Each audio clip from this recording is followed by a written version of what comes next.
Well, distinguished guests, ladies and gentlemen, welcome to the Sugar Sub-Sector Strategic Plan 2021 to 2025 launch webinar. Now, as we begin, we'd like to know where you are joining us from, your concerns and questions, and of course, via the chat box. Please go ahead and post your comments.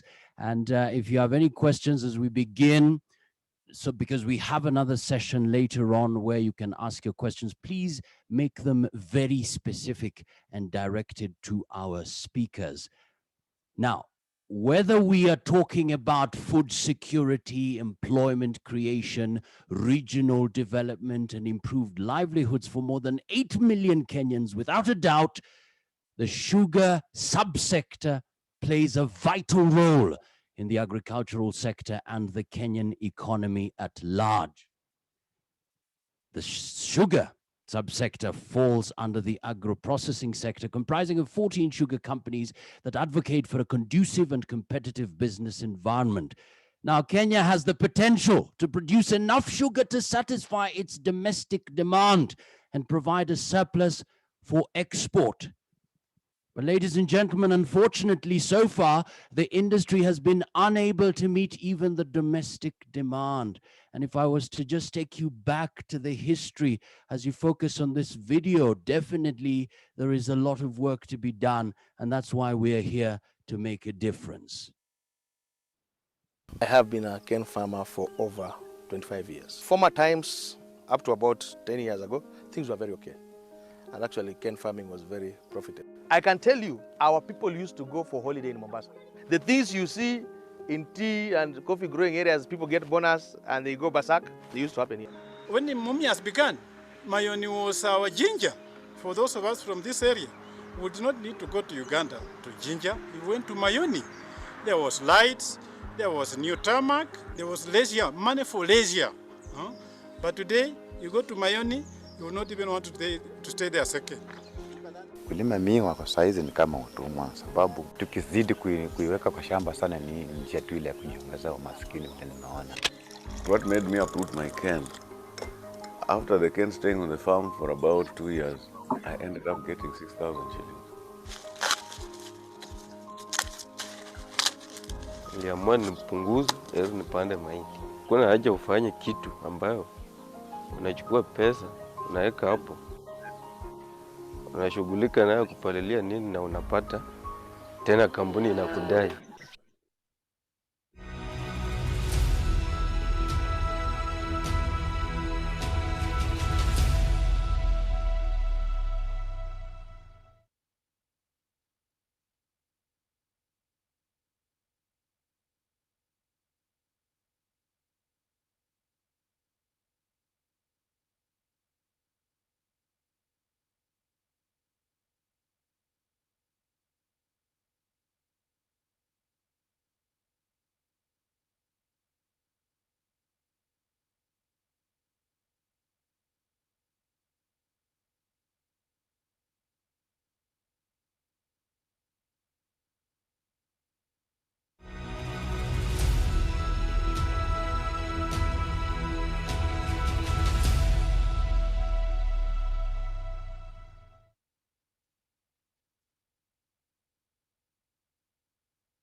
Madam Phyllis?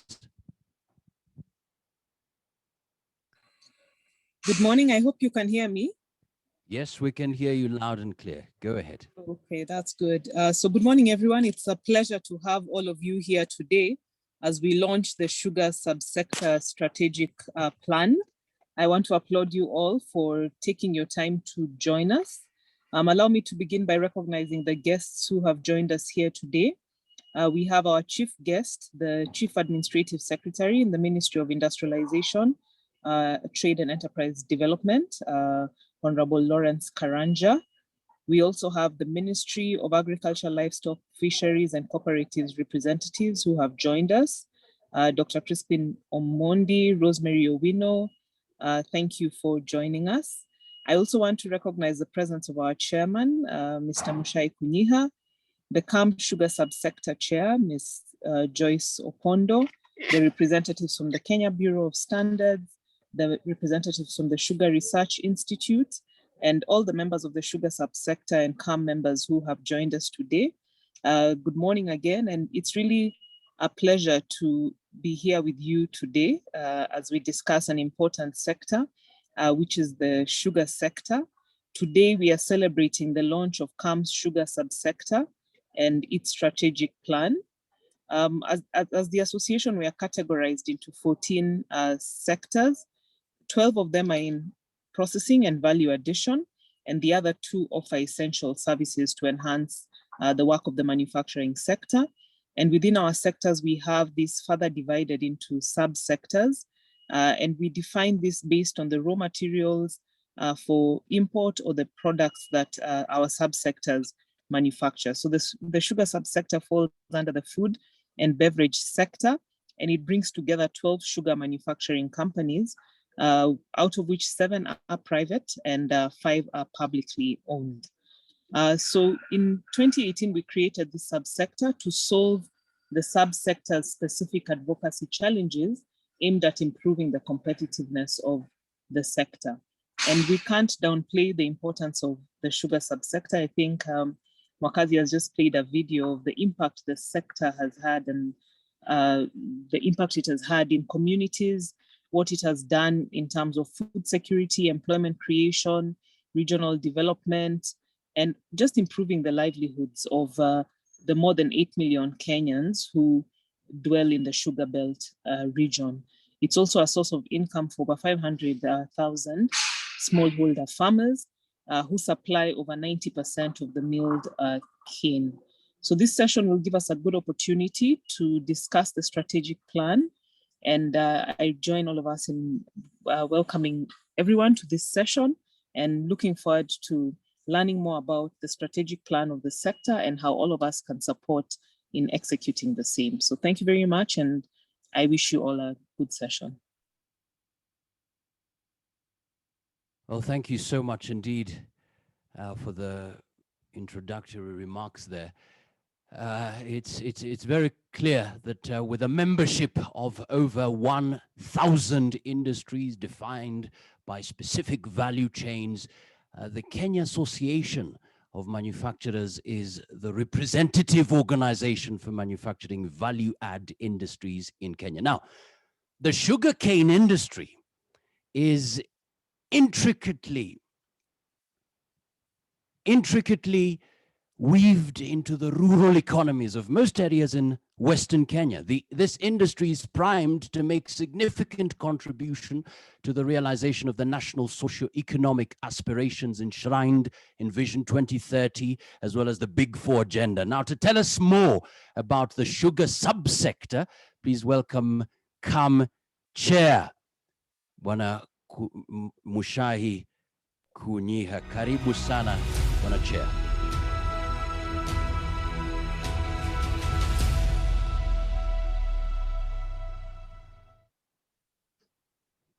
Okay, good morning, everyone, and glad to see you all here. Thank you for joining us this morning. Special recognition again to our government representatives led by the CAS for the Ministry of Industry and Enterprise Development.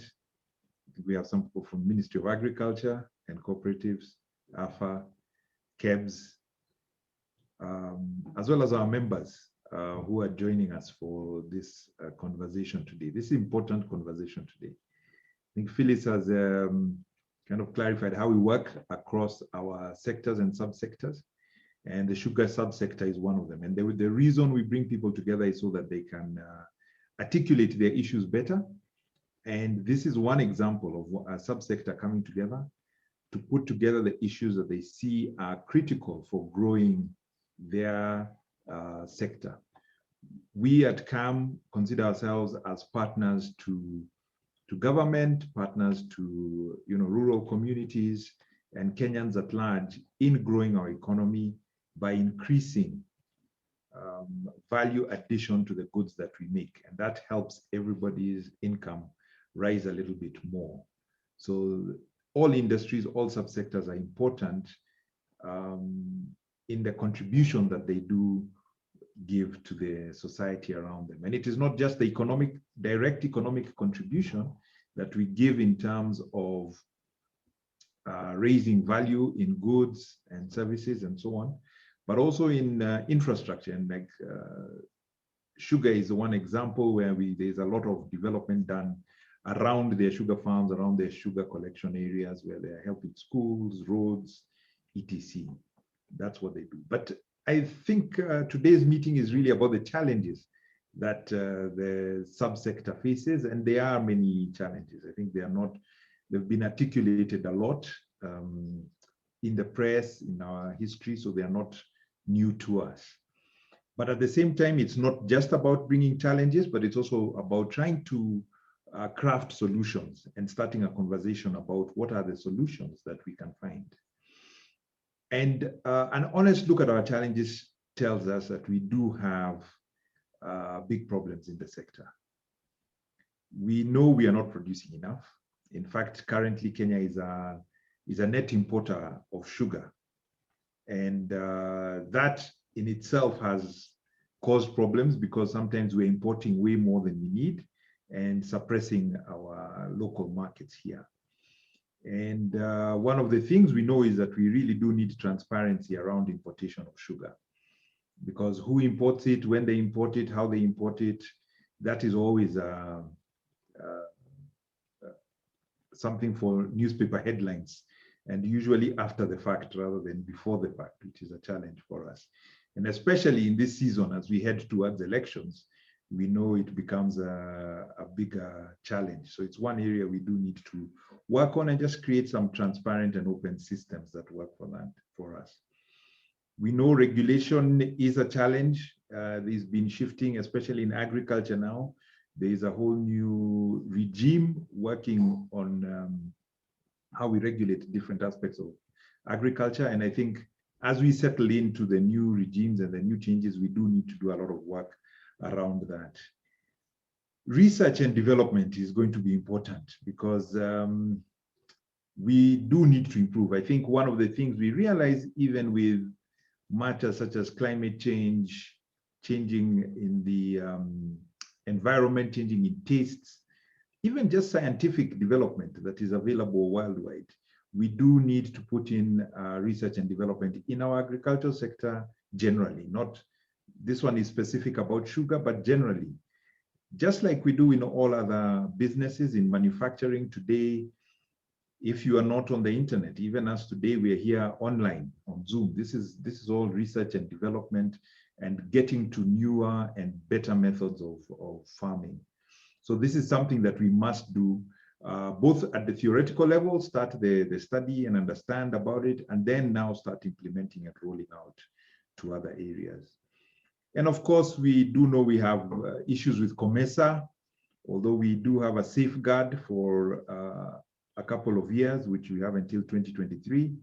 And I think we do need to be aware that, we have the Africa CFTA, and we don't know what will happen with safeguards then, as that is developing and replacing COMESA, things will change. So we do need to move. But also from COMESA, we have a challenge with how much sugar is brought in here and dumped. I think the technical term is dumping, where sugar from outside COMESA finds its way through COMESA countries into our country, which could be a challenge for us. So we do need to work on these areas. And I think fundamentally, one of our challenges is that our sugar production sector is uncompetitive. And when I say uncompetitive, is that we have to compare ourselves to what is the global supply chain, what are the global prices available. And that's why we need to address these issues of our competitiveness. Of course, we know that a high cost of sugar ends up being a high cost for consumers and a high cost for other manufacturers within the food industry. So it is critical for us to be able to work through our sector and become competitive, because I think we do have the basics necessary to make us competitive. We just need to focus and work on them. And this is not necessarily for want of trying. The government has spent quite a lot of money over the years on the whole sugar subsector, trying to revive sugar companies and so on. But it's fair to say we've not had much success, because we are no better today than we have been in the past, say, in the sugar sector. So there's work to be done. And we need to remember that these taxes that are being paid, or the money being used to invest in this is taxes. And in the coming days, as we know today, we are getting into a fiscally constrained environment. The government revenues are not as high as they would have hoped. Our tax repayments have been, our loan repayments, our external borrowings and local borrowings are rising. So the availability of cash to spend on some of these things is going to be limited. So it's important for the sector to sort itself out now. We cannot assume that there will always be some funding from government that will come to rescue us or help us. Similarly, we need to know that this money comes from other taxes, and these are taxes. Government does not make money anywhere. Government collects money from taxes. And so we have to be very careful about how we are spending that money. And so it is important for us to make this sector productive, so that it is not just a recipient of tax money, but actually a contributor to the tax pool, so to speak. And I think that's one we can do. So what we've done today, I guess, and we are trying to do this in many areas in KAM, that's what we've always done with our policy and advocacy, is put together a proposal or a framework, a policy proposal. We're saying these are some of the things that we can work on that are going to help this sector to grow, so that we can make the industry competitive in the region, because that is what is important for us to be competitive. We hope that we can take on policies and innovations that will help us to be efficient and effective, and allow the millers to be both productive and also sustainable. We welcome the stakeholders who are here and will be also recipients of this report to contribute, to give us input and feedback towards the development of this sector. I think this is it is one of those sectors we know cannot be done individually. We need not just the manufacturers, the national government, county governments, and other players to be participating in this for it to grow. So I'm looking forward to the engagement and the conversations as we deal with this matter. Thank you very much, Johnson.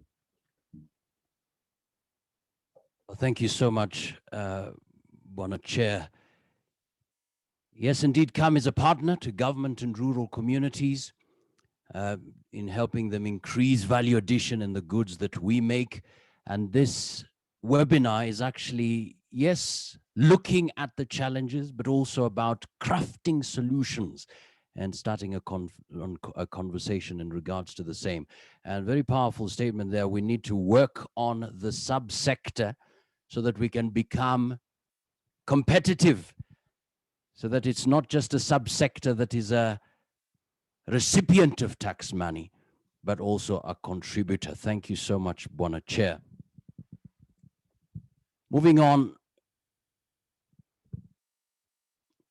over the last 3 decades, sugar consumption in Kenya has grown steadily, outpacing domestic production despite government investment in sugar mills.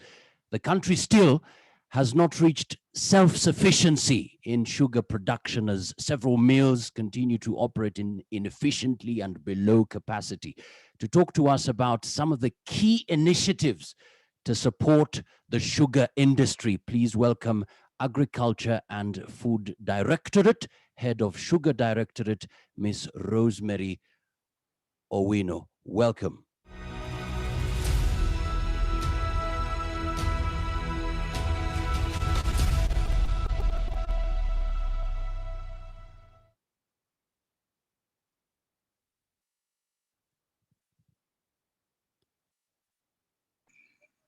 Good morning, everyone. Could you hear me?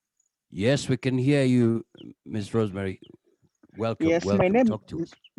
my name is Rosemary Owino, and I'm standing right outside a sugarcane plantation with farmers all around me. Yes, yes, that's where I am. Okay, so all protocols observed, our chief guest, CAS, Ministry of Industrialization, my own ministry, Chairman and MD KAM, all protocols observed. Thank you very much for this opportunity that enables me to be able to respond as well as register our support towards the initiative that we are launching today. As the Agriculture and Food Authority, and especially so the Food Directorate, we are committed to ensuring that the glory of the sugar subsector is restored to where it was, or where it is supposed to be.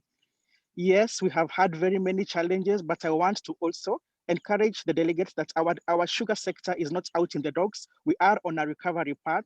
We are registering increased production, and we are also, for the first time, having a year whereby we have been able to successfully cap the imports that are going to be coming into this country. That was done transparently through a Gazette notice for the very first time in more than a decade, because we are confident that we are able to reduce the amount of sugar that we can import and increase what we can reduce for local consumption. Secondly, we are also in the process of implementing our sugar stakeholder task force report. And with this initiative from KAM, we shall be able to amalgamate the two in a manner that consolidates our implementation by potentiating the efforts both by the government and the private sector in order to enable us attain part of the Big Four agenda on manufacturing. Last but not least, delegates would like to affirm to the industry that the process of privatization of the government mills is still on course. We are still focused in spite of the many litigations, and therefore, in the very, very short run, we will not have taxpayers investing into the industry, but we shall be the one who are going to, within the next 2 months or so, we shall have one of our major mills, and that is the sugar. We hope it shall also come on board. And while doing this, I want to also appreciate the private mills, especially, who have come up to fill in the gap in the times when we had such severe challenges with our public mills. Indeed, they have been there, and the success of the industry is to a very large extent apportioned and given to them, and that they must get the credit. The increased production that we hope to get, and which we have enjoyed in the past 1 or 2 years, and this year also inclusive, has been attributed to the investment by the private sector and by extension, the members of the Kenya Association of Manufacturers. We therefore, as government and as AFA, would like to thank KAM for the initiative and also for the support you have given to the private mills, and to the millers in general, who are members of your association, and for the capacity building that has come through this initiative. Thank you very much, members. The government and AFA is committed to restoring the sugar sector to where it belongs. Thank you very much, members. God bless you. Excellent. Thank you so much for that commitment, Indeed, as we move forward, it's not all doom and gloom. We are, you've confirmed there, Madam Rosemary, that we are actually registering increased production, there is curbing of imports, and now we're talking about privatization, which is still on course. Thank you so much indeed for that assurance. In the meantime, we'll move on very quickly because of time. For the sugar subsector to remain competitive and sustainable over the next 5 years, investment in research and innovation is inevitable. To talk to us about research and development on the sugar industry, please welcome Sugar Research Institute Director, Dr. Crispin Omondi. Welcome.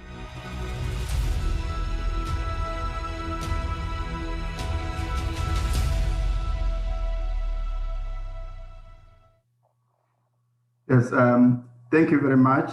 First and foremost, let me thank our chief guest, the CIS Minister of Industrialization. And I want also to say that we appreciate the invitation from Kenya Association of Manufacturers. We really take this opportunity to applaud this launch of the Sugar Industry Strategic Plan. I would like to start by saying that the organization where I belong and where Sugar Research Institute falls is actually called Kenya Agricultural and Livestock Research Organization. It's a big organization with a mandate for national research in the whole country. It has 16 institutes, similar to the Sugar Research Institute, which I head. And narrowing down to the Sugar Research Institute, which is the subject of discussion today, I would like to say that we have come a long way. We have come a long way because in the beginning, we had challenges which ranged from production and productivity. We had challenges with farmers getting seed cane, and we had various challenges in the industry which we have tried to address as research. As I speak now, Sugar Research Institute has released 21 sugarcane varieties, which are not only high yielding, they have high sucrose content, they are also early maturing, and they are resistant to some of the pests and diseases. Now, to bring that into perspective, when you have high yielding varieties and you have and they are early maturing and they have high sucrose content, the benefits to the grower and the millers are immense. In the sense that the growers will get good returns from the high productivity, and the millers will also benefit from the good quality cane that we are producing. We actually need partnership in this, and the millers have really been our key strategic partners, because as KALRO and as Sugar Research Institute, even if we made our organization as big as it is, the only player in terms of production of the raw material, we wouldn't manage. So millers, both private and public, have assisted us so much to disseminate some of the technologies and management practices that we have generated over the years. And I would like to say that as an organization, we have really contributed to the Big Four agenda. I think Madam CEO said that sugar, as you realize, is food and a beverage. So we have contributed immensely to the food security pillar. And being a raw material, sugarcane also contributes a great deal to the manufacturing pillar. And as well as even things like housing, because some of the byproducts that come from sugarcane, like bagasse, can actually assist in making some of the materials that we need for the construction industry. So I think this is a sector that needs a lot of support, but we are happy that Kenya Association of Manufacturers have set aside today to launch the strategic plan. We will be very key in implementation of that plan, especially as regards to bringing into play the technologies and innovations that we have developed over the years. The chairman, Mr. Mushai, indicated that no country can develop without research and development. And that is where we as a country, we must really invest. Unfortunately, prior to 2016, the sugar research was funded by the sugar sector itself through the sugar development levy. And that is why some of the achievements that I'm talking about were able to be realized. After 2016, the sugar levy was developed alongside other crop levies, tea, coffee, and so on. And therefore, the research in sugar more or less remained unfunded. I know the government has the National Research Fund, but it is spread so thin that it cannot fund applied research that what we do in coffee, in sugar. In fact, if you want to produce a product that can make an impact in the industry as a subsector, you cannot do that in less than 3 years and less than probably 5 to 10 million Kenya shilling investment. And this is funds which are not able to come through the National Research Fund, because National Research Fund caters for agricultural research, it caters for medical research, it caters for universities. So it cannot really bring the change that we need in the sugar industry.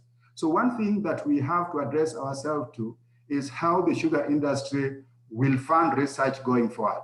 Because at the moment, apart from the government paying the salaries, we fall back to development partners to fund research. But that is good enough.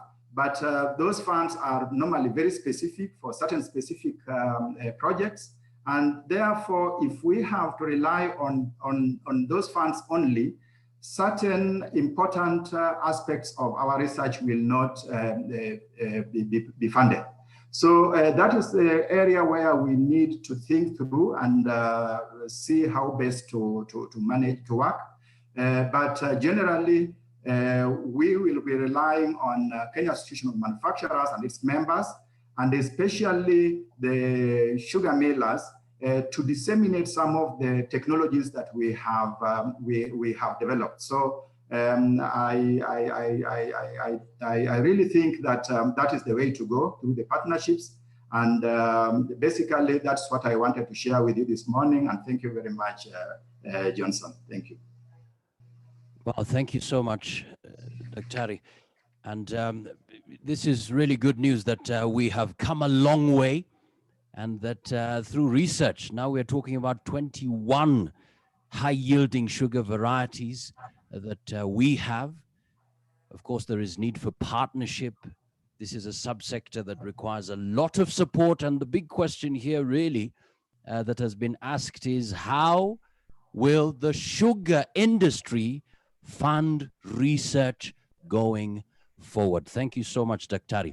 Now, for all the participants, please note you can post your questions and comments via the chat box, and we'll be glad to look at some of them.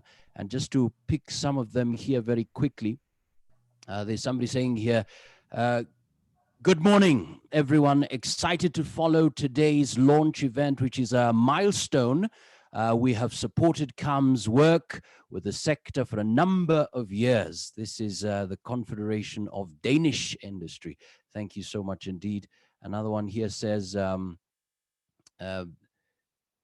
good morning, panelists and participants. Caltex has partnered with sugar mills in Southeast Asia to lower the cost of processing, lubricating the biggest sugar mill in the world.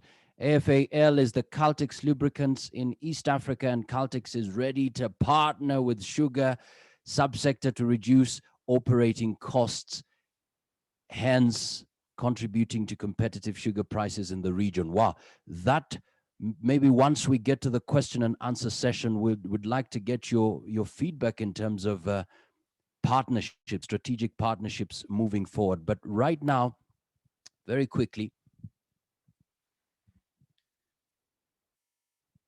the sugar subsector's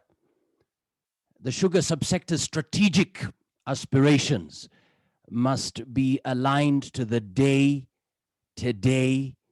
work that everyone is doing to realize this strategy, prioritizing projects, products, and services that will propel its value addition aspirations. To talk to us about promoting standards development for the sugar industry, please welcome Kenya Bureau of Standards MD,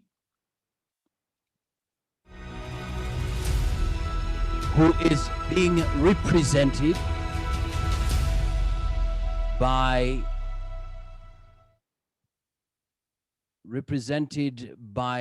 Samson Butichi, Chief Manager, Planning and Strategy.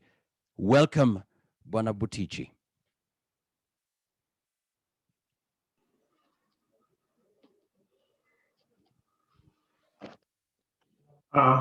Thank you very much. Good morning, everyone.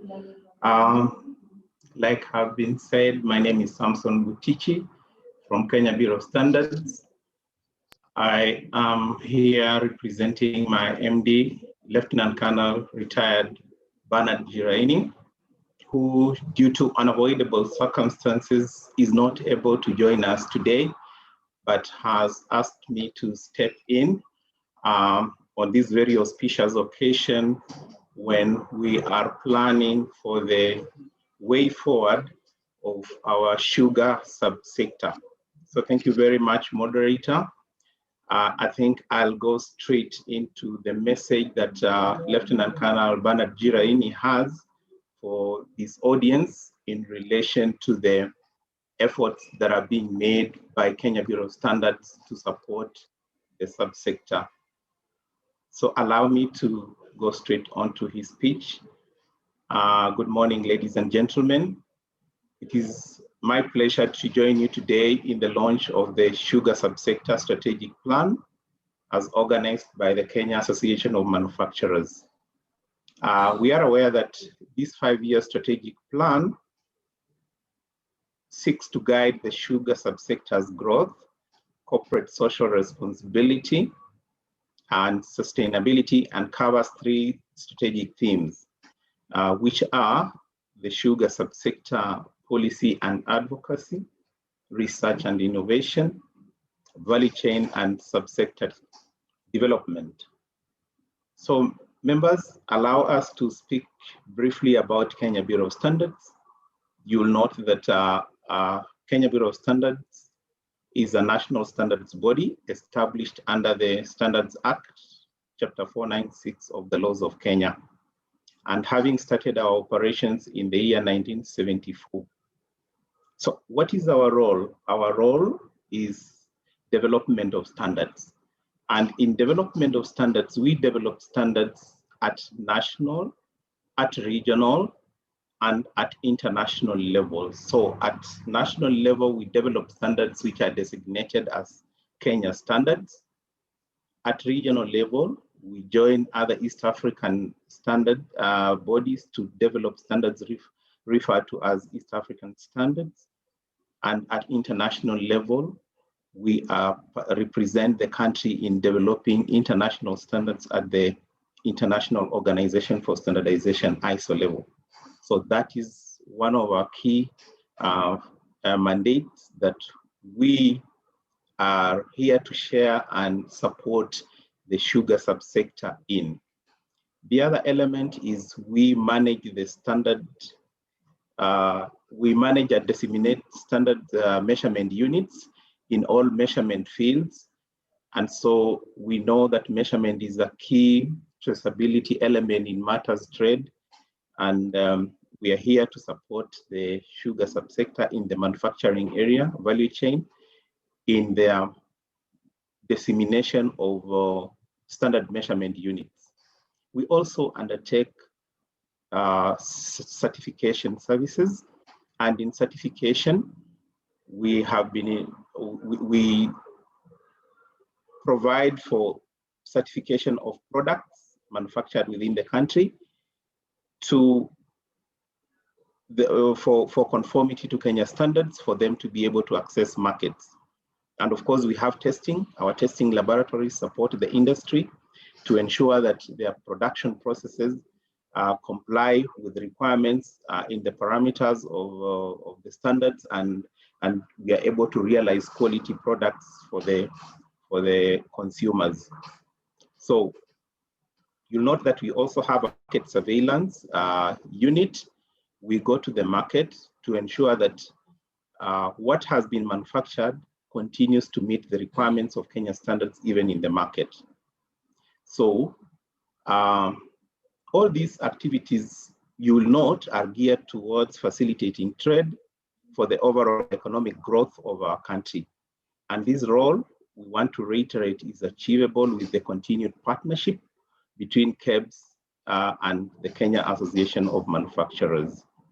So arising from our mandate, we just want to give you an update that we have developed 22 standards. We have 22 standards in the sugar and sugar product subsector. Quite a number of standards I may not be able to enlist here, but this demonstrates that our work around the sugar and sugar product subsector is recognized, and that we are ready to support the sector in accessing markets. In addition, in the country, like I said, we provide product certification, and we have issued standardization mark permits for 77 large manufacturers. 77 large manufacturers have our permits to be able to access markets, and 43 permits for our micro and small and medium enterprises. This is in line with our strategic mission of providing standards-based solutions that deliver quality and confidence. And just to reiterate the same, we have recently developed an MSME policy that provides for prioritized approach on micro, small, and medium enterprises. You'll note that this policy has enabled us to develop a subsidized pricing policy for KEBS services for MSMEs, fast-track development of standards in the sector, and mobilize donors in support of the incubation and growth of MSMEs. And therefore, it is our hope that the Kenya Association of Manufacturers will take advantage of these efforts and commitment by the management of Kenya Bureau of Standards to support business, not only in the sugar subsector, but the whole manufacturing sector and across all value chains. And that is the end of our Managing Director's remarks. And thank you very much. Back to you, moderator. Oh, thank you so much indeed, Bwana Butichi, for that. And we appreciate the work that KEBS is doing. And as you rightly put it, what has been manufactured must meet global standards. And we want to celebrate, KEBS, that you've developed 22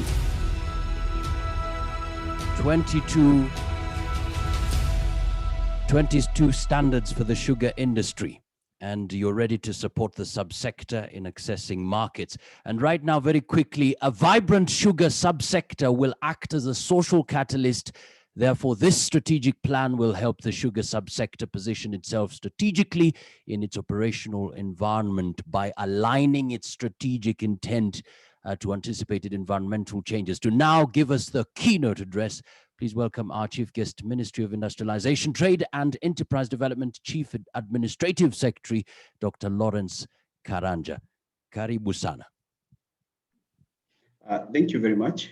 The Chair of Kenya Association of Manufacturers, Mr. Kunyiha Muchai, the Subsector Chair, Joyce Opondo, the Kenya Sugar Manufacturers Association Chair, Mr. Patel, the representatives of the CEO of Kenya Video Standard, Mr. Bjeraine, the Firis, the CEO of Kenya Association of Manufacturers, distinguished guests, ladies and gentlemen.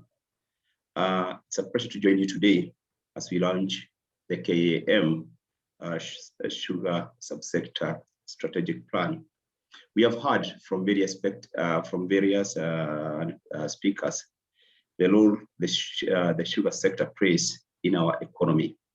Of course, you know the number of people it supports. That is right from the sugar growers, the cane cutters, people working in the sugar factories, the distribution chain, and other people. Under the government Big Four agenda, you know very well the government Big Four agenda falls under our ministry, and the manufacturing of food and national security is the manufacturing and food and national security is one of the pillars.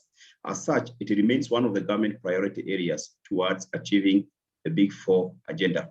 We, however, recognize the many challenges the sugar industry continue to face that have led to closure or near collapse of the major sectors. I need not emphasize, you know, the number of factories which have been closed, others are in receivership. And I can say that the highest number of industries which are in financial distress in terms of percentage is the sugar factories. And some of the challenges some of these factories have been facing, if you ask them, one of them is the cost of production of sugar is relatively high compared to our peers in the region and other areas of the world. And this has mainly been due to inefficiency across the entire value chain. There are also other, and when that happens, it renders our products uncompetitive. And it also makes our country a very attractive destination for imports from other regions and globally. You know very well that if you look at the sugar, which is locally manufactured compared to imported sugar, our locally manufactured sugar happens to be expensive. And therefore, people in Kenya prefer imported sugar, not maybe because of any other reason, but one main reason is because of the price of the imported sugar. And there have been some of the reasons which have led to, which have been attributed to those problems. One of them is acute cane shortages. And when I talk about acute cane shortages, because you find that at one part of the year, maybe 3-4 months, there is overproduction, and then there is no cane production. Therefore, that becomes a problem that the supply of the cane is not consistent. Then also the raw productivity per acre, if you compare our productivity from 1 area per acre that is in our countries, it is cheaper, it is more expensive compared to what the cost of production in other countries. The other challenge we have been facing is inefficiencies across the value chain. That is still another area. Then we have also weak regulatory framework, which regulates the sugar sector. The high indebtedness, as I said, you find that most of the factories are in financial distress. Weak extension support.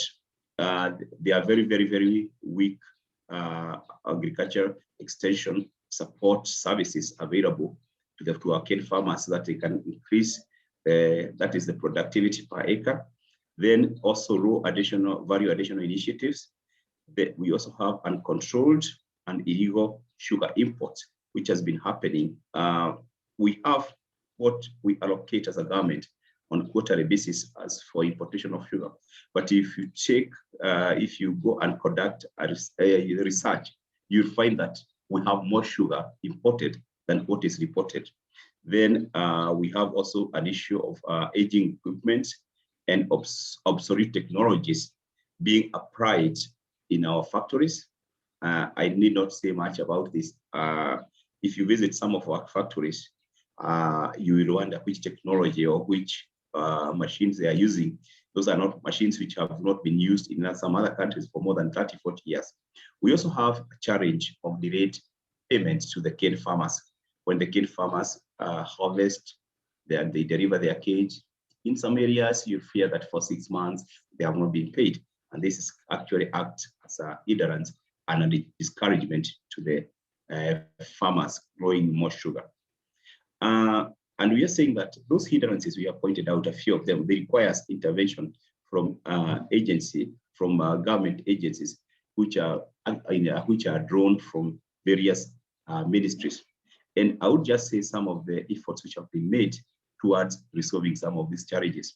One, through Agriculture and Food Authority, that's AFA, government regulates the subsector, controlling sugar imports, develops and promotes crop value chain for increased economic growth.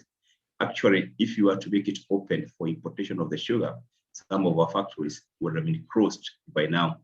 AFA has also been giving support services, supporting the farmers, doing research, and then so that we can have proper, that is crop management, and also supporting the value chain. Secondly, the government has established Sugar Industry Task Force established a Sugar Task Force in 2018 to look into the challenges facing the subsector. The task force gives its recommendation, and those recommendations are now being acted on. And the recommendations are now being acted on. And one of these recommendations was included the recommendation that we have sugar levy. Also, there was also a suggestion we have the privatization of some sugar mills to enhance their efficiency. And this, you know very well, has been done, especially the privatization. Of course, we are having a few legal challenges. Some people are going to go to challenge the privatization because we had said that if some of those factories were put in hands of private sector, then we were going to get more. We would say that they will be more effective in management, because you'll find that there are two sugar factories, one private and one public owned, and they are next to each other. You find the one which is run by a private sector, but the private sector is operating in a more efficient way, or it's not facing the financial district which are faced by the one which is operated by which is a public owned. Therefore, we thought that if we mix the two, that is, we bring in public-private partnership or privatization of those fields, we are likely to get more production. The other thing, we have also made effort to revive public sugar companies through privatization, I've said that, and also continued financial support. Beyond the privatization, for the last 5-6 years, the government has been pumping money into some of those factories to see if they can be revived. And the government has also formed Sugar Pricing Committee, which is chaired by the Cabinet Secretary for Agriculture. The role is to regulate the sugarcane price within the country, because as you heard in the introductory part, the creep which was spread by the Mwakazi board was very, very clear that some of the farmers are complaining that what the prices they used to get for cane is no longer the same, and they are suffering. They are saying they have stopped growing sugarcane and adopted maize and adopted other crops, avocados, etc. And we are saying, what is the cause of this? And we said one of the reasons, or one of the causes of that, was the low cane prices, and that is why the government formed a Sugar Pricing Committee, which give guidelines on the prices of the sugar cane. I must say that we remain cognizant of the important role played by the research and development to foster the innovation. Therefore, through the Sugar Research Institute, the government continues to conduct research on sugarcane on behalf of the sugar industries. And this is just to find out how we can improve the production of the sugars, the production of cane, so that we can get more returns and more yields, which will give better returns to our farmers. Finally, the government has established a cane testing unit in each of the sugar factory to ensure that we maintain high standards in sugar production. And the cane testing unit is there to ensure that every factory maintains very high standards of the cane. Therefore, we are saying that this launch today we are having today, we are saying that the launch we are having today is actually supporting the government effort to revive this, the sub-sugar sector, so that you can go back to where we were, where the sugar farmers used to be proud of the work they were doing. The factory owners used to be proud of what they were doing. Finally, as a government, we pledge our support to actualize our vision for a thriving sugar industry in Kenya, and we shall continue working with like-minded partners and partakers and stakeholders such as Kenya Association of Manufacturers to revive the sector. I congratulate KAM on this great milestone. Thank you very much. Oh, thank you so much, Bwana CAS, for participating in this launch, and definitely thank you that you've alluded to the fact that this strategic plan is actually supporting the government's effort in reviving the sugar subsector. Now, ladies and gentlemen, this is the place where we say, well, we need to launch, and then after the launch, we need to at least get the highlights of this strategic plan. So wherever you are,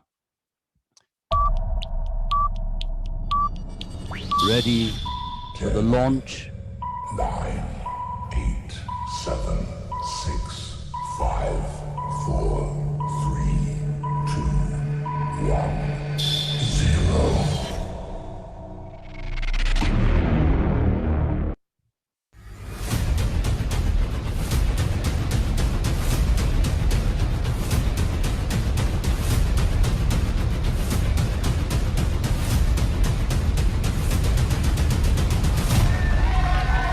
Ladies and gentlemen, there we have it, the Sugar Subsector Strategic Plan 2021 to 2025.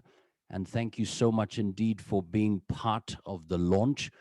Now, it's very clear that this strategic plan adopted a participatory and collaborative approach and methodology. To give us the details, please welcome KAM Sugar Subsector Chair, Ms. Joyce Opondo.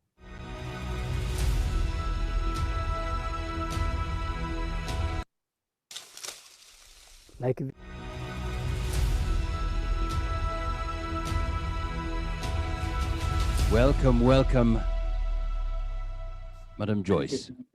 Thank you very much, Johnson Mwakazi. I'd like to say thank you to all the speakers that have gone ahead of me, to the Honorable Cass Lawrence Karanja, to the Chairman of KAM, the Chairman of KESMA, to Phyllis Wakiaga, the CEO, and all protocol observed.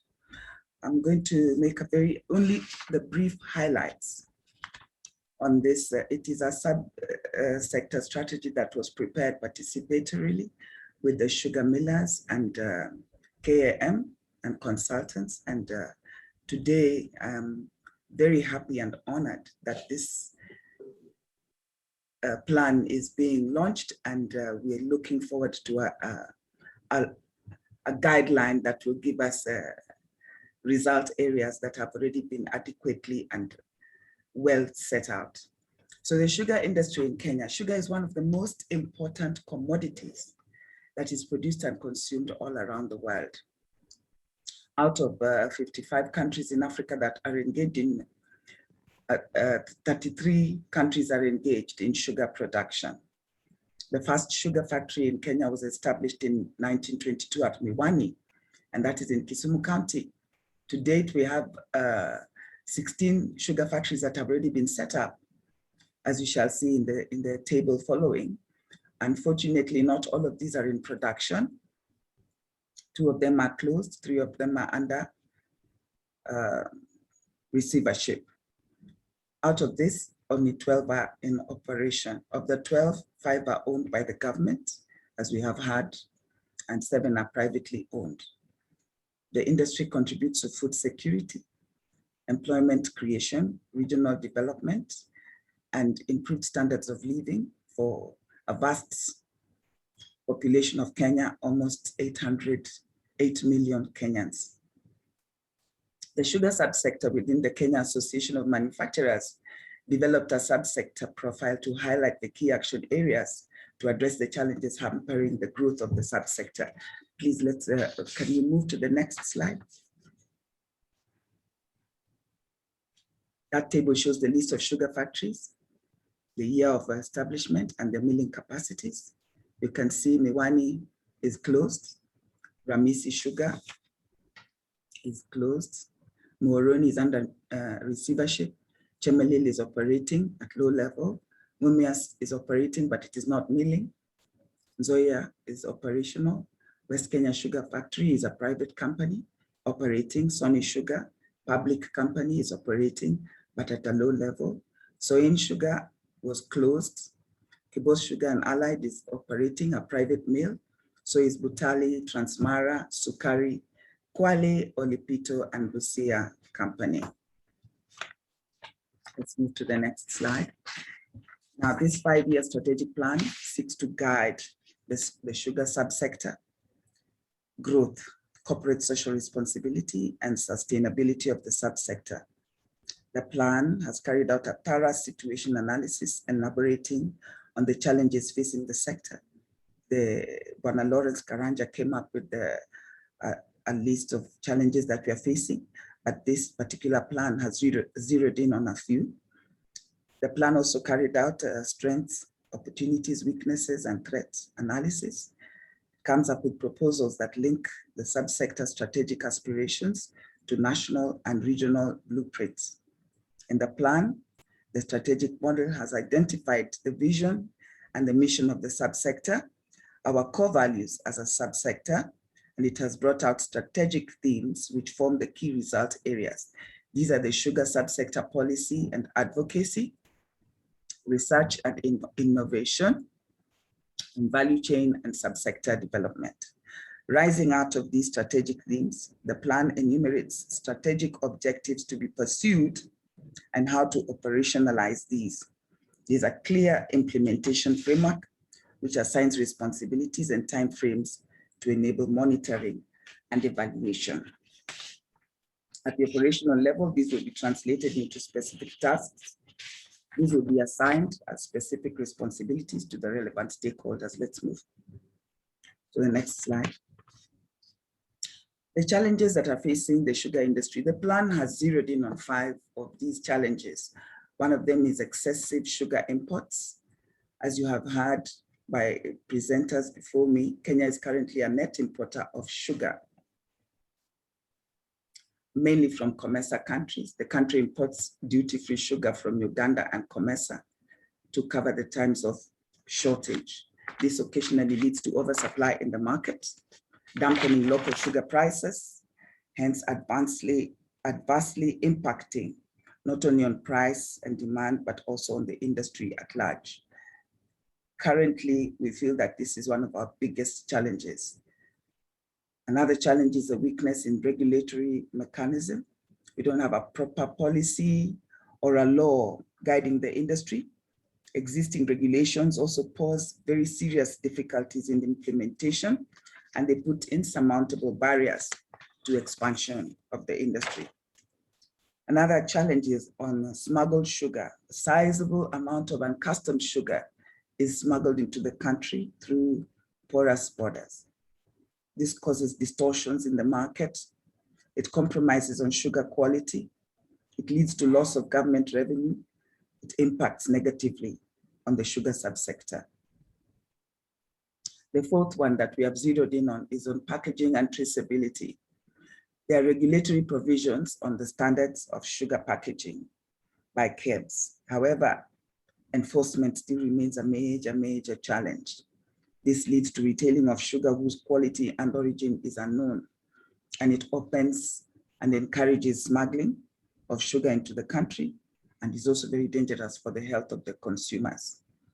The fifth one that we have zeroed in on in this particular strategic plan is poor infrastructure in terms of roads, drainages, and culverts. Many of the sugarcane access roads are impassable, especially during the rainy seasons. And this results in high turnaround time on delivery, high in-transit losses, and the overall low efficiency and competitiveness of the industry. I remember Muchai Kunia was talking about uncompetitiveness of the industry in Kenya. Some of these challenges can be easily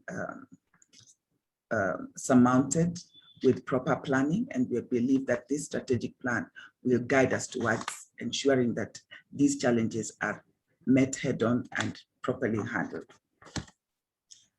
Now, what does the subsector seek to achieve with this strategic plan? The strategic plan will act as a communication tool to enable the subsector leadership to communicate the subsector's development strategy, our goals and objectives to stakeholders, and to improve the connection between the national policy priorities and our sector level actions. This plan will ensure that the subsector and the leadership genuinely think through competing priorities to focus on the right priorities. The plan will foster the adoption of policies, laws, innovations that will result in an efficient and effective subsector in which member millers' investments are profitable and sustainable. It will also, in my opinion, assist us in getting interests of foreign direct investment and other private millers coming into the sector, which at the moment does not encourage the entrance of new players. Now, the recommendations that we have come up with, 5 of them: effective regulatory framework and oversight mechanism to coordinate sugar import and export, stringent enforcement mechanism, 100% duty for sugar from the world market, and even that which is above what has been declared as the deficit from COMESA and the EEC region. The government should finalize and publish the Sugar Act, which is currently sitting in Parliament, and gazette the proper sugar regulations. The regulations we have right now are facing problems on implementation. The government should also enhance interagency surveillance to curb sugar smuggling within its borders. If you go to the border between Kenya and Busia right now, you'll find a lot of sugar coming in through the Panya routes, and these do not attract revenue. KEBS should undertake its role in enforcing regulations on repackaging of both locally produced and imported sugar. A lot of the time, millers sell sugar in bulk, and then we have private packers. According to the standards, these packers should ensure that they show the country of origin. They should show the actual manufacturer with the batches, the batch numbers and the lot numbers. These are normally ignored. If you go to the supermarket, you will not find any of that. And that is one of the reasons that the smugglers find it easy to put their sugar on our shelves. And finally, national and county governments should take up their respective responsibilities in infrastructure development and maintenance as provided for in the Constitution of Kenya.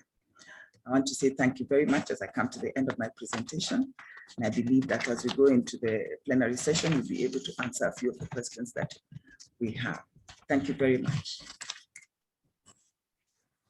Oh, thank you so much, Madam Joyce. At least now we have a general feel of what the strategic plan is all about. Now, if you're a participant, please use the chat box, the question and answer segment there, where you can send in your comments and questions, and we'll be glad to look at some of those. Of course, without a doubt, it is clear that good strategic plans are not rigid. They are flexible and ought to be periodically reviewed and adjusted to reflect emerging realities. I'm going to pick a couple of questions that have been brought to the fore. And Dr. Omondi, this question is directly forwarded to you.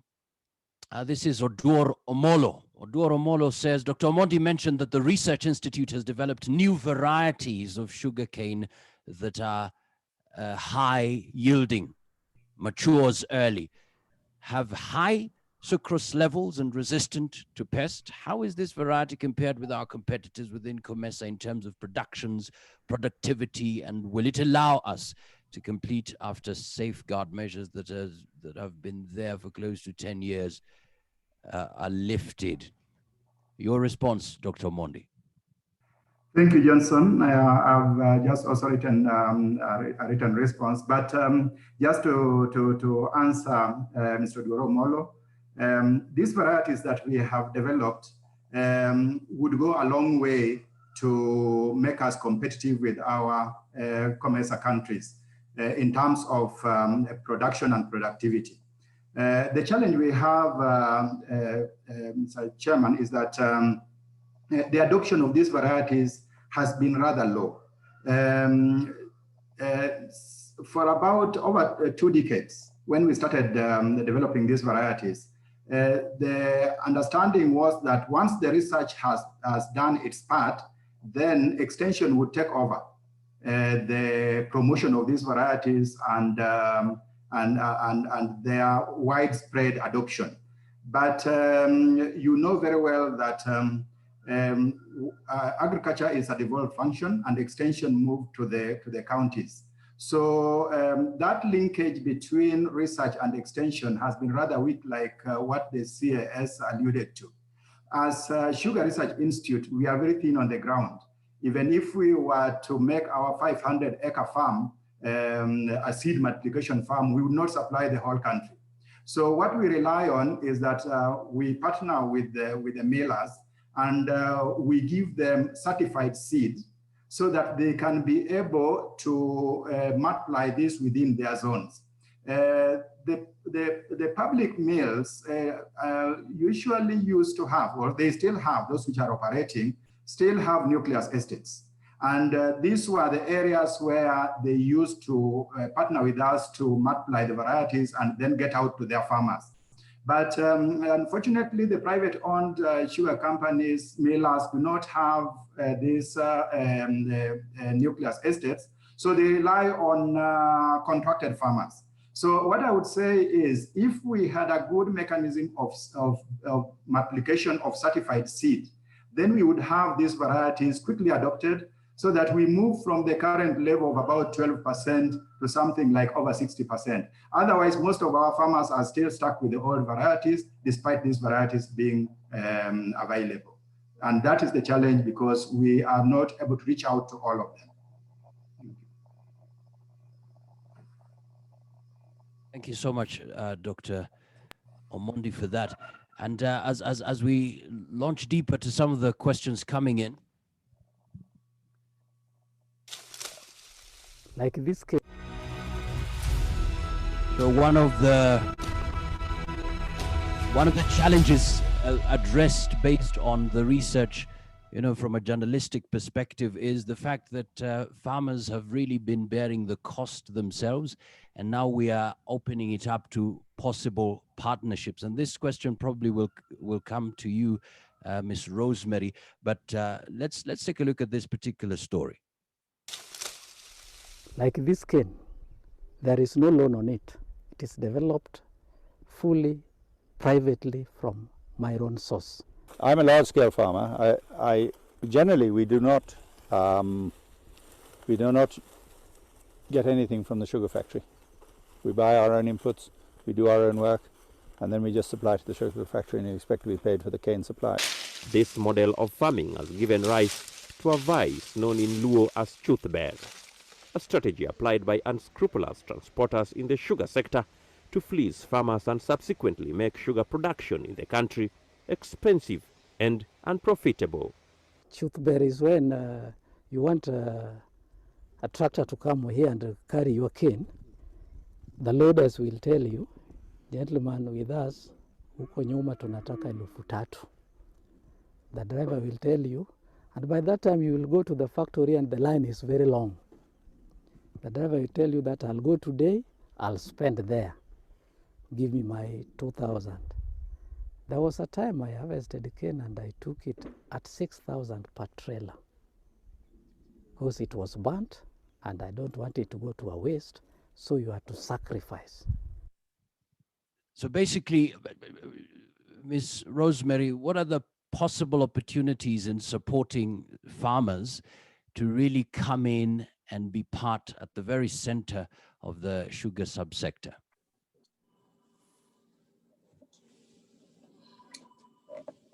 Hello, can you hear me? Yes, yes, we can. We can. Yes, we have tried to address the issue of excess cane going to waste, like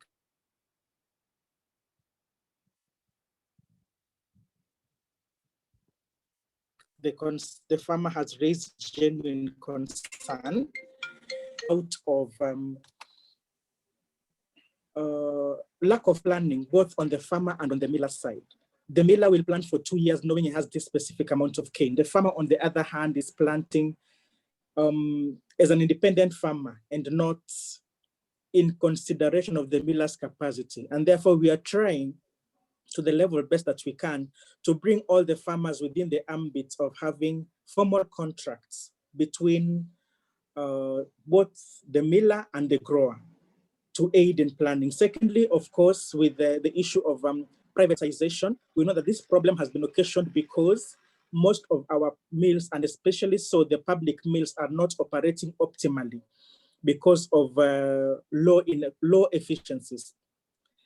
And hence, it was anticipated that with the privatization, then we are going to get independent investors who are going to help in improving the efficiencies of our public mills. This was to be done through long-term leasing.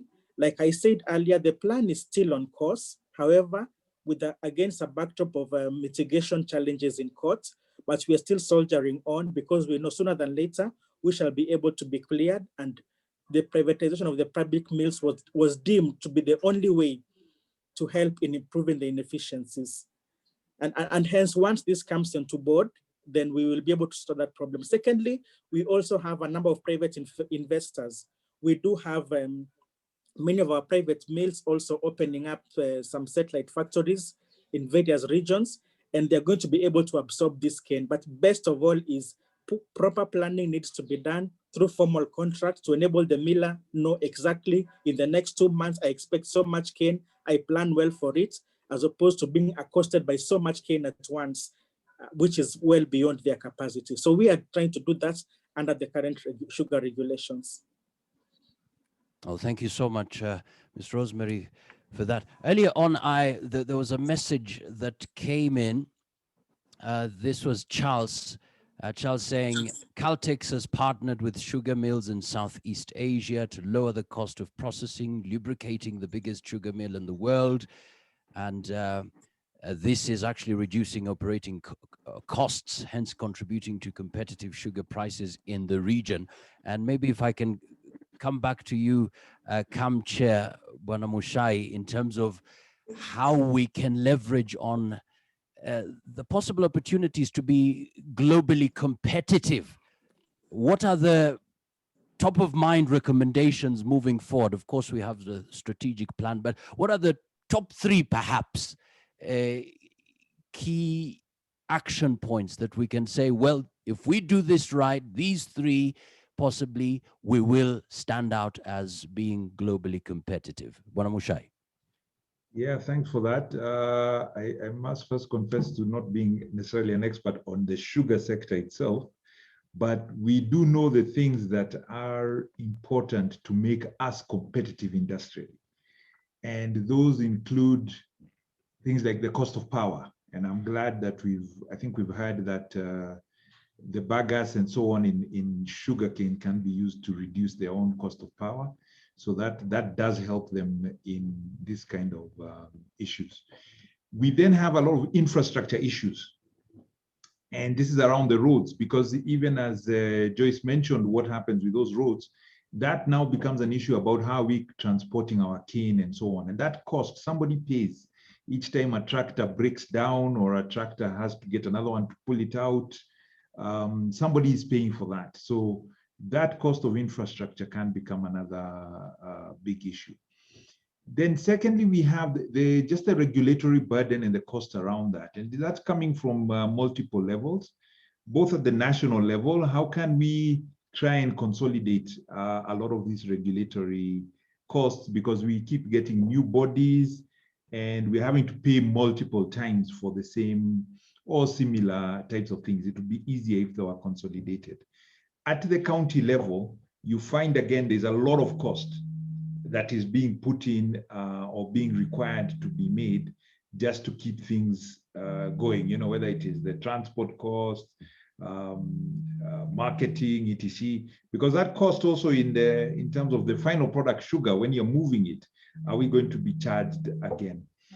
Finally, it's like, and it was mentioned earlier, that the private sector has been useful in this. So there is a thing about how do we upgrade our factories? How do we upgrade our operations so that they're actually world-class? They are energy saving, they are, extracting at the highest level? So we need to encourage investment in those kind of things. And there again, at KAM national level, one of our issues has been there were incentives before to invest. A lot of this is in counties outside of the core manufacturing areas. And we had things like investment deduction, which was being calculated at 150%. That has been reduced. So in a sense, government has reduced the incentive to invest in these capabilities.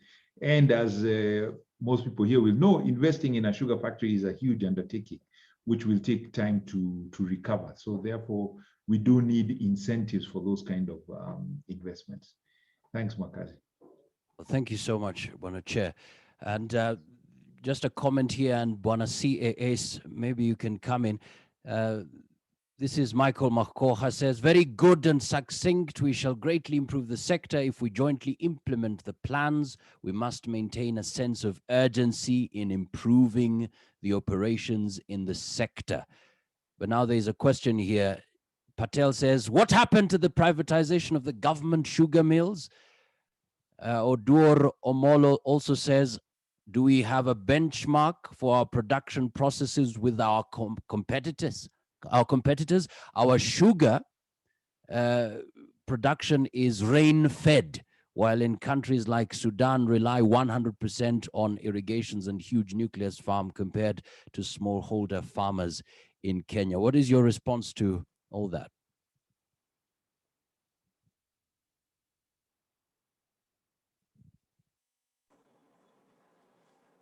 Okay, probably. Or Rosemary, would you want to respond to?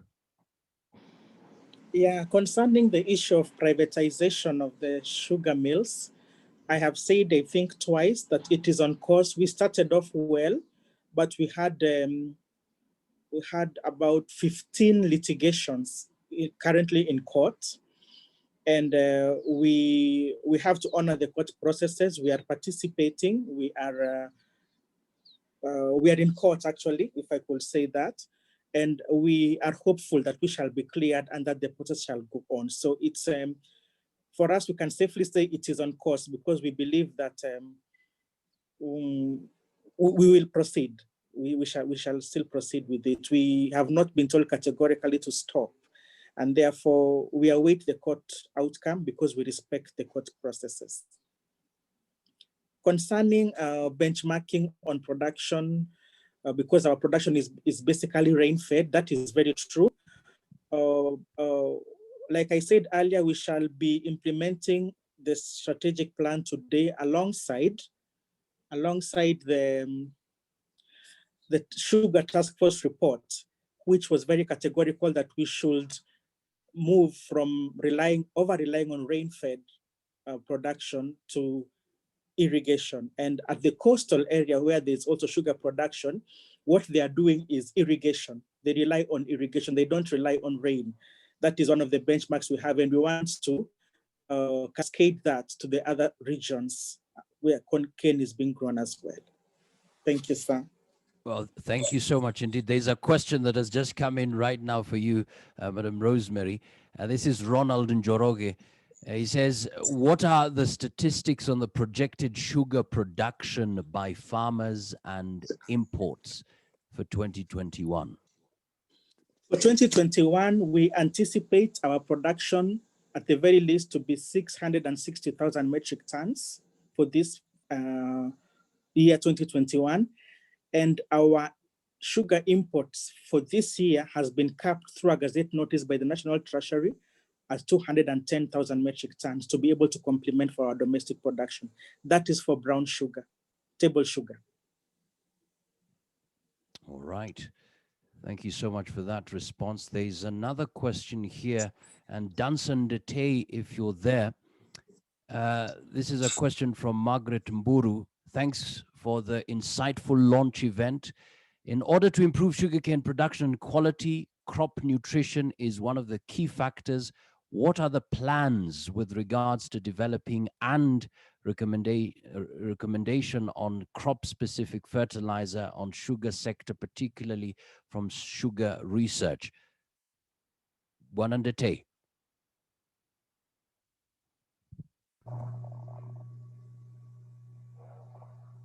Probably Johnson. Oh, Dr. Crispin. Crispin. Yes. Can I attempt that? Yes. I think to Margaret, I would say specifically, we have not, as Sugar Research Institute, we have not formulated a fertilizer that is specific to sugarcane. But what we do as research is that we have got a very robust soil and leaf analysis laboratory where growers can bring their soil samples and leaf tissues so that we can analyze and see which nutrients are deficient in a specific farm. And once we do the analysis, our agronomists are able to make recommendations on what type of fertilizers to apply. That relates to another question that I've seen, which is saying that our soils are very acidic, and that could be impacting on productivity. Yes, we have over the years used DAP for planting for very many years, and DAP is acidifying. So we are now encouraging farmers and growers to bring their samples to us for analysis. And once we realize that the soil acidity is high, we will recommend liming to bring that soil acidity down, and then also recommend non-acidifying fertilizers for planting and also top dressing. Top dressing, we have been using urea, which is also very high acidifying, and we have fertilizers which can now reduce acidity even when used for a long time. So basically, we don't have a sugarcane specific fertilizer, but through soil and leaf analysis, we are able to recommend fertilizers that can give us good yields. Our technologies are given as a package. If we give you a variety, we also tell you how to manage it. Thank you. All right. Thank you so much for that response. There's another quick question here. Maybe also Dr. Crispin or Ms. Rosemary, you can respond to that. Are there plans to look into other crop alternatives of sugar, such as sugar beet? Yes, I think I can give it a shot. Maybe Rosemary can add. Yes, we have had that plan before because as you're aware, sugar beet is the main raw material for sugar production in the temperate countries. And we have certain areas in this country which have got similar climate like what we get in the temperate countries, areas around Nyandarua and so on. So this was a research objective for us. And we piloted trying to, see if we can grow sugar beet as a raw material first in the field. And that was still at experimental stage. We have not finalized. And once we are sure that we can get critical mass of that raw material, then we can go into the second aspect of extracting sugar from it, which is milling. But it is one of our research agenda, and we are still piloting with how to make its production viable. Thank you. Well, thank you so much. Maybe I can throw this question to Madam Rosemary. Somebody says here, this is Felix, what measures are you planning to put in place to bring down the cost of cultivation? No, I beg your pardon. This is Gerald says, what are our current daily average stocks held by millers, and what is the optimum required in a day for Kenya to be said it's sugar sufficient? Ms. Rosemary.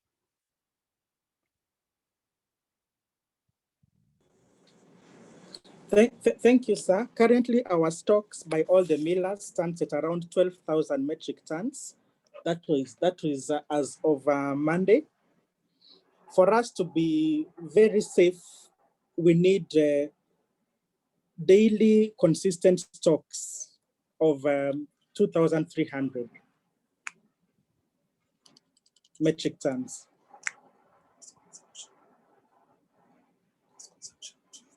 Wow. Okay. Okay. So, Hello, can you hear me?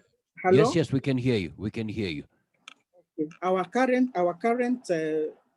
stocks from all the millers stand at 12,000.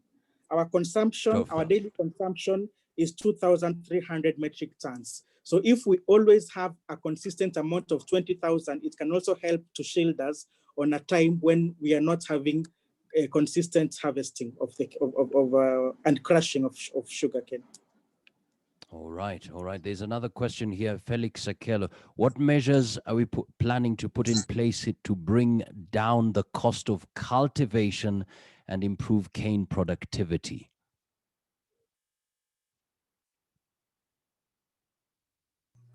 Okay. Oh, Madam Rosemary, you're mute. You can kindly unmute. My senior from SRI will be able to answer that for me. That's okay.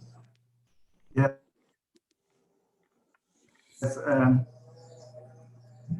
thank you. The cost of production is actually the main factor that makes us uncompetitive because if we bring down the cost of production, then we will be able to compete with other countries. Now, the measures that we have put in place is to ensure that per unit land, we are getting higher production than what we used to get. Now, that if you get higher production, then it is able to compensate for the cost of production. The other aspect is that in our early maturing varieties, in fact, in the coast, sugarcane is like an annual crop. You can produce sugarcane in 12 months. So as you have more cycles of the crop being realized, then there are earlier returns or earlier benefits to the grower, which again compensates the cost of production.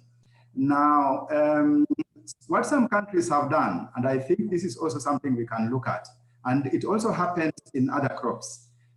We have seen fertilizer subsidy, even in the cereal crops like maize.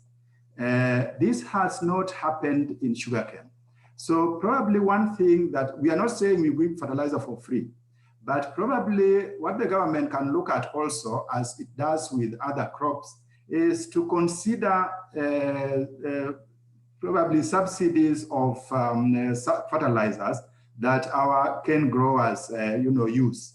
So in this way, again, you also cushion them against the high cost of production, because some of these costs are related to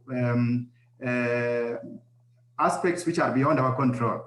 So I think those are some of the few things that if we can tackle, then in addition to the technologies that we have developed, then we can be able to bring down the cost of production.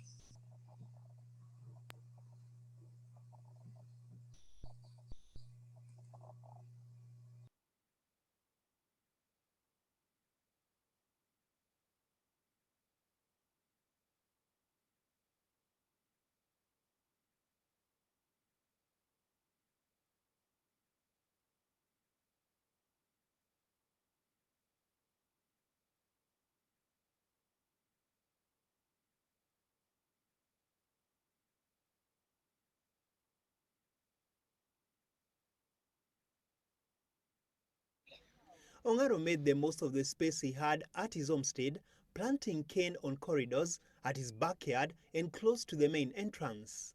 Hungry for more, he approached his neighbors, who allowed him to turn some of the neglected spaces in their neighborhood into farms. The areas where we used to have a lot of dumping, a lot of garbage, I started transforming it by planting sugarcane. Today, the couple boasts of cane plantation nearing 1/4 of an acre. But my desire is one. I want to transform the lives of the youths, those who are in schools, those who are in universities and they have no money. As he seeks to empower the rest of the community, Ongaro looks forward to sunny days because this is when his sugarcane juice business thrives most. So maybe we can start with you, Ms. Rosemary, our take home today after the strategic plan launch. How's the future going to look like? Thank you very much, Johnson Mwakazi. Like you correctly said in the morning as we started, it is not all lost, it is not doom and gloom. And I always tell my friends, whenever I went home to see my grandmother, she would ask me, where is sugar? And upon giving her just one packet of sugar, we'll receive a good blessing. So sugar is a blessed product. There's a good future for sugar. Let us not talk about it like it's a dead sector. In the next 5 years, I am positive we shall be able to meet local demand and even export. Whether it will be 1 kilogram, but we shall be able to export sugar from Kenya. Wow, excellent, excellent. Dr. Crispin.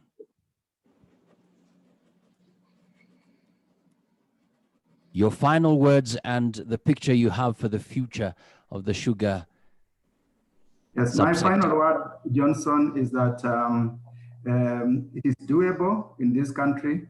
The yields we are talking about are averaging 50, 60 tons per hectare can actually be doubled or even tripled. Currently, one zone which is standing out is Transmara, where they are recording yields of up to 140 tons per hectare, just courtesy of good management practices. So once we embrace good management practices, we can turn around this industry within a very short period of time. The imports we are seeing at the moment can greatly be reduced because from what I see, if we are able to record in the last 2 years high production, of course, courtesy of the good weather that we have had, and of course, just prudent management, it is doable. So let's embrace good management practices, let's embrace technology, and then we will be home and dry. Thank you. Thank you so much, Dr. Crispin, Madam Rosemary. We come to you, Bwana Chair. Being at the forefront, manufacturing, what kind of picture do you have for the sugar subsector? Well, it is our hope as an association that one, the subsector, and I thank the leadership and the members who participated on this, that they continue to engage and grow their sector for the benefit of Kenyans. Like I said, I think the great hope is that in the future there'll be big taxpayers as well as, and not just tax recipients. We hope that we are able to deepen, not just in agriculture, because what we really need, Kenya is an agricultural country. That's our biggest part of our GDP. If we can link industry and agriculture, like they have done in this subsector, and make it work so that there is value addition and good sharing of profit or benefit across the sectors, from the farmers to the industry to the consumers, that will be great for our economy. And that can really deepen those roots of agribusiness. And this could be a big example for Kenya and also the region. Thank you. Thank you so much, Bwana Chair. And just before we get to Madam Joyce, do we have somebody from KEBS? Mr. Butici, are you still there? All right. So we'll move on straight back to you, yes, Madam Oh, go ahead. In fact, possibly, yes, your final words and any contribution. We missed you out in the question and answer session. Go ahead. Okay, thank you very much. My apologies. We want to say thank you very much from Kenya Bureau of Standards. Like we had earlier said, our role is to facilitate trade and trade in all sectors of the economy. We want to support economic operators to be able to access markets and add value to the country and grow the country. So our commitment is that we shall keep developing standards in relation to all products, all services that they are in this country, and we shall keep certifying them to give our manufacturers access to markets. We have seen the challenge that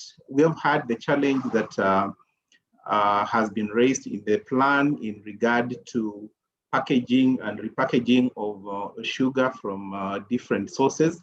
And I think we are picking that up with our market surveillance team together with the multi-agency teams that look at the conformity of products in the market. And so we want to reiterate our commitment to support the sugar subsector in realizing the aspirations as outlined in your launched strategic plan. Thank you very much. Thank you so much, Mwanabuchichi. And back to you, Madam Joyce. Now that we've launched the plan, what's next? What's the way forward? Your final words. Yes, thank you. Thank you very much. Thank you for the launch of the strategic plan. We're looking forward to seeing better things for the sector. I would like to say that the sugar industry has a high potential for the circular economy, producing value-added goods out of waste. If the government can provide us with an enabling environment, put in the proper laws, proper legal and regulatory environment, include all the stakeholders, the farmers, the millers, the county governments, the national government, the research, and all those people who can put in something into the sector. I believe that this can be a very attractive industry. The industry has the potential of widening development in the counties, in the regions, and well-nurtured, we see a very, very bright future ahead. Thank you very much. Excellent. Thank you so much indeed. We appreciate all the panelists, all the speakers, rather. Thank you so much for being part of this discussion. And of course, thank you so much for all the questions that have come in. And some of them are still coming in, but because of time, we'll just stop there. But of course, the KAM team will make sure that all those questions are handled and addressed in their subsequent discussions. But in the meantime, as we come to a close,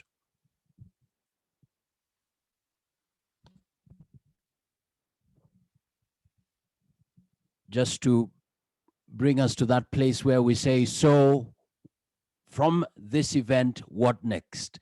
The reality is collective ownership, responsibility of, and total commitment to this strategic plan remain integral.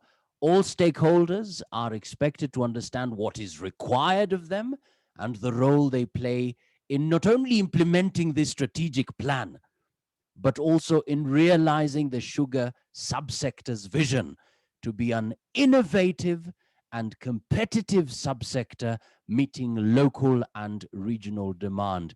Now, please welcome Kenya Sugar Manufacturers Association KESMA Chair, Jayanti Patel, for the closing remarks. Welcome.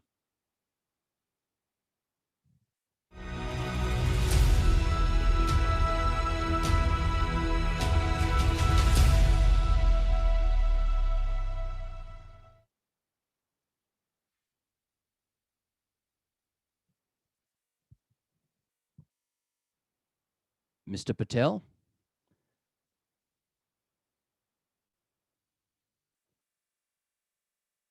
All right. But many thanks indeed. We appreciate. Hello? Go ahead. Oh, yes. Are you there? Yes, yes. Thank you so much. Go ahead. We are waiting for your final remarks as we close.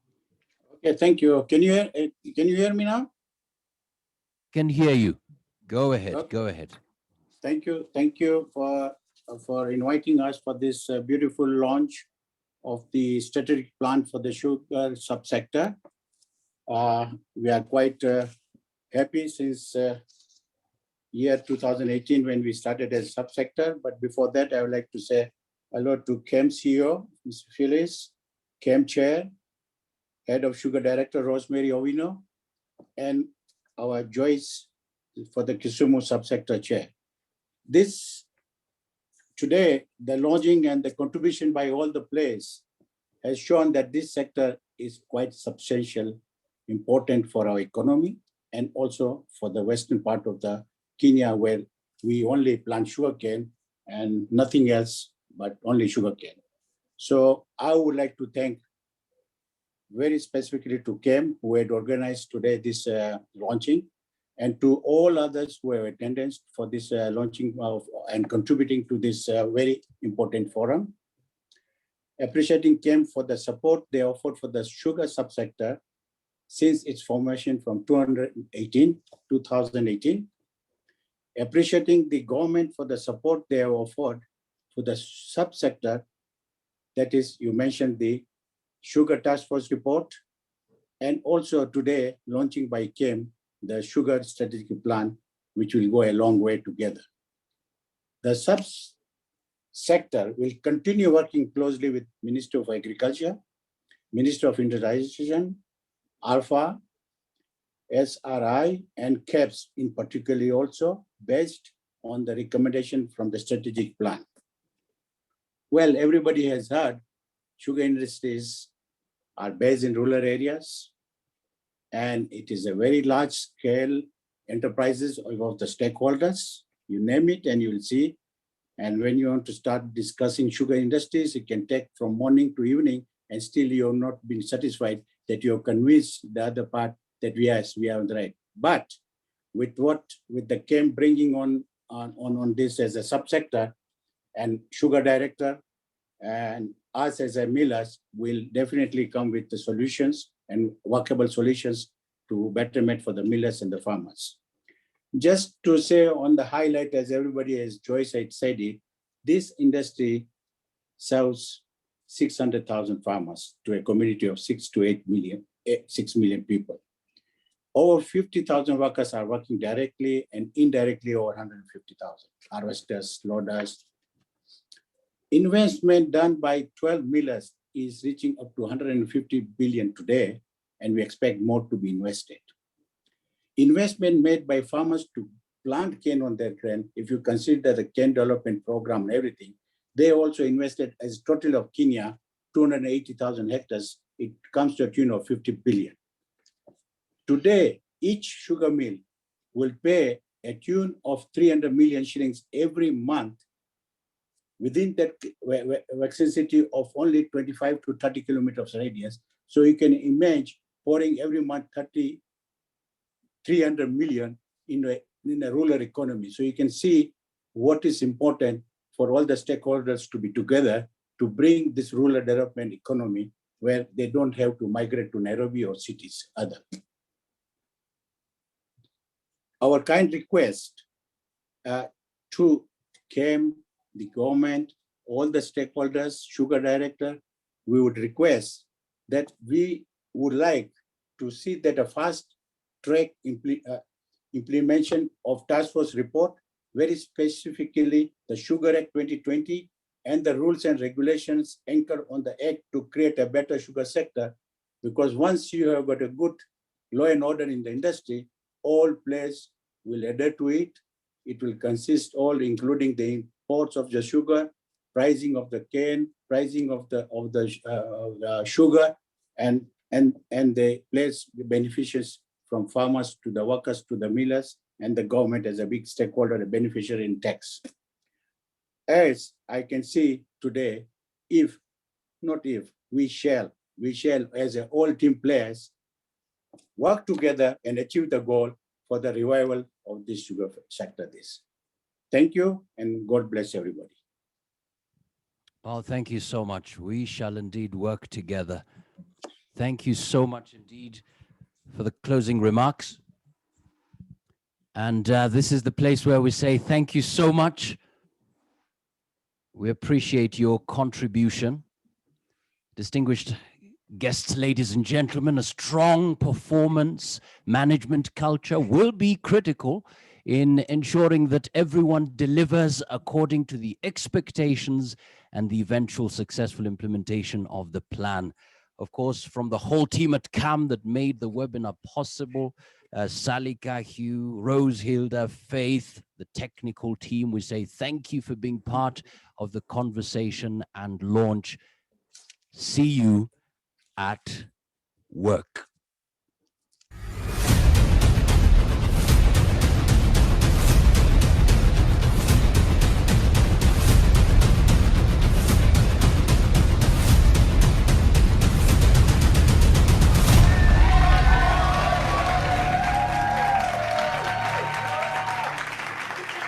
So thank you so much and God bless you.